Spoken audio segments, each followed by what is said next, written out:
Pernah kepikiran nggak sih, gimana ceritanya kopi yang kita minum pagi ini bisa sampai ke cangkir kita? Atau gimana caranya gedung-gedung pencakar langit yang megah itu bisa berdiri kokoh? Nah, di balik semua itu, ada sebuah jaringan yang, ya bisa dibilang tak terlihat, yang bikin semuanya mungkin terjadi. Inilah yang kita sebut manajemen rantai pasok. Anggap saja ini semacam koreografi raksasa yang mengatur pergerakan hampir semua benda di dunia modern kita. Jadi, apa dong persamaannya secangkir kopi dengan proyek konstruksi raksasa? Jawabannya sebenarnya simple tapi fundamental banget. Dua-duanya itu bergantung sepenuhnya pada sebuah rantai pasok yang super kompleks. Mulai dari biji kopi di ujung perkebunan sampai lempengan baja untuk konstruksi, semuanya harus menempuh perjalanan yang panjang dan terorganisir dengan rapi. Oke, jadi apa sih sebenarnya manajemen rantai pasok atau SCM itu? Coba bayangin ini sebagai sebuah perjalanan utuh sebuah produk. Benar-benar dari titik nol, misalnya biji kopi di kebun, atau biji besi di tambang, sampai akhirnya produk itu ada di tangan kita para konsumen. Entah itu dalam bentuk secangkir kopi panas, atau gedung yang siap kita pakai. Nah, yang penting buat kita pahami, SCM itu bukan cuma soal mindahin barang dari titik A ke B. Ada 3 aliran krusial yang harus diatur barengan. Pertama, aliran informasi. Ini semua data soal pesanan, status pengiriman, update di lapangan, semuanya. Kedua, ya tentu aja aliran produk, pergerakan fisik barangnya itu sendiri.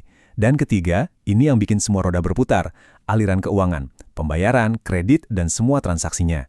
Kunci efisiensi itu ada di pengelolaan 3 hal ini secara terintegrasi. Terus, buat apa sih semua kerumitan ini? Tujuan akhirnya, kedengarannya sederhana, tapi percayalah, ini tantangan besar, yaitu melakukan segalanya dengan tepat. Melakukan segalanya dengan tepat ini bisa kita pecah jadi 5 prinsip kunci. Kita harus memastikan produk yang kita kirim itu tepat, jumlahnya tepat, kondisinya juga harus tepat, sampainya di tempat yang tepat, dan yang paling krusial, pada waktu yang tepat.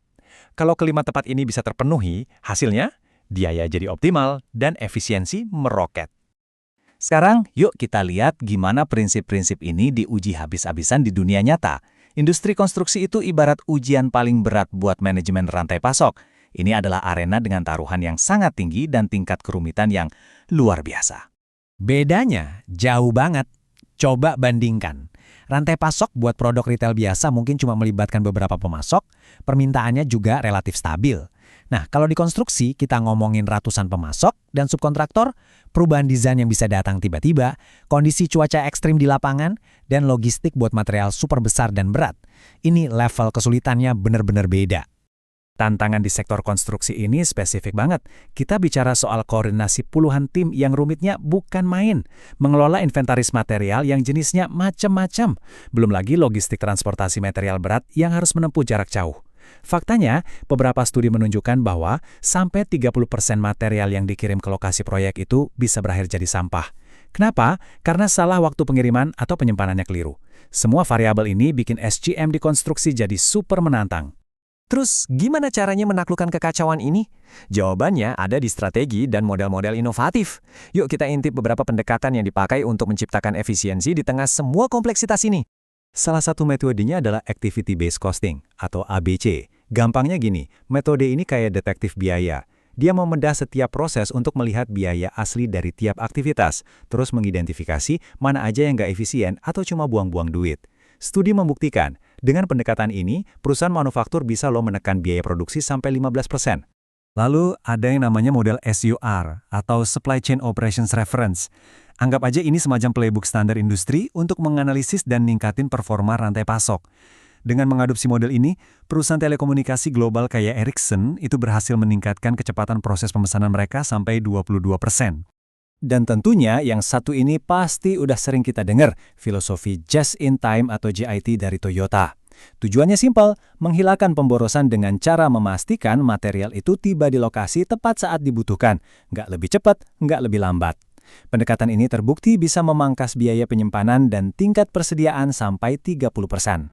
Nah, konsep JIT ini ternyata bukan cuma buat pabrik mobil loh. Studi-studi akademis, salah satunya di proyek pembangunan gedung KPP Menteng di Jakarta, menunjukkan gimana prinsip JIT ini coba diadaptasi untuk industri konstruksi. Tentu aja, nggak bisa asal comot. Perlu modifikasi karena kondisi lapangan yang nggak bisa diprediksi. Tapi tujuannya tetap sama, mengurangi pemborosan dan meningkatkan efisiensi. Oke, setelah kita lihat semua tantangan dan strateginya, jadi apa dong cetak biru untuk bisa sukses dalam dunia SCM yang rumit ini? Intinya sebenarnya terangkum di sini. SCM yang efektif itu bukan cuma soal logistik, tapi soal menciptakan keunggulan kompetitif. Dengan menekan biaya dan meningkatkan efisiensi, perusahaan bisa kasih nilai lebih ke pelanggan. Ujung-ujungnya apa? Ya mereka jadi lebih unggul dari para pesaingnya. Untuk bisa sukses di era modern ini, ada 3 pilar utama yang jadi penopangnya. Pertama, teknologi. Kita harus manfaatin alat-alat canggih seperti IoT untuk melacak semuanya secara real-time.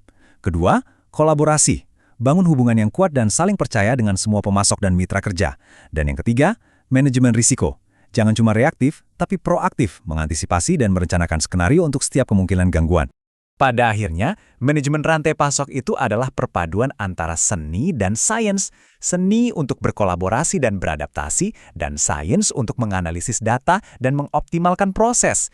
Semua itu dilakukan demi satu hal, menciptakan keteraturan di tengah sistem yang pada dasarnya penuh dengan kekacauan. Sebagai penutup, mari kita renungkan pertanyaan ini. Kalau rantai pasok adalah tulang punggung dari dunia modern kita, apa yang terjadi ketika tulang punggung itu retak atau bahkan patah, meskipun cuma di satu titik kecil saja?